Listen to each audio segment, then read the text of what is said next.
Ayun, oh, mga idols, oh, sumibol na yung malaki na yung aking aking malunggay. Ayan, oh. Sana makasurvive to, mainit na eh. Medyo ano nga, oh.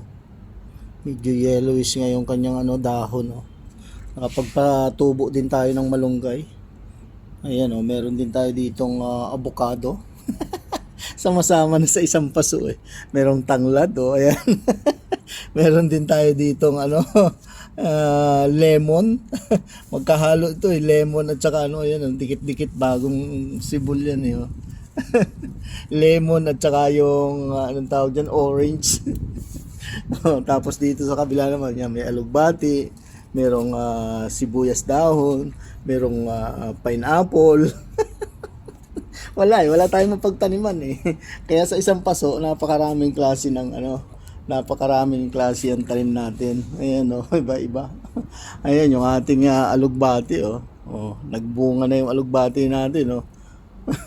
May bunga na. Ewan ko, pwede siguro itanim dito ng bunga nito eh. Pero kadalasan ang tinatanim ko diyan yung yung kanyang sanga lang. Yun ang tinatanim natin. Ewan ko lang kung sisibol ba itong kanyang mga buto, ay mga bunga. Ay, try natin isabog dito kung sisibol ba siya.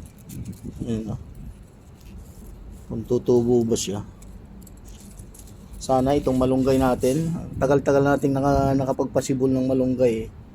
Ayan, sana magtuloy-tuloy yan. Meron pa akong isang itinanim doon sa ibaba eh. Malaki naman yung ating paso. Ayan, 3 paso yung nandito ko. So yung iba nandoon naman sa kabilang side dyan. Yun yung ating halaman, jujube, nandiyan mahaba. Doon sa ibaba, ayun, sa ating underground, meron din doon. Ewan ko kung sisibol yun. Ayan o. Yan yung harapan ng ating hideout. So yun lang guys. Thank you so much for watching. Dun yung aking room.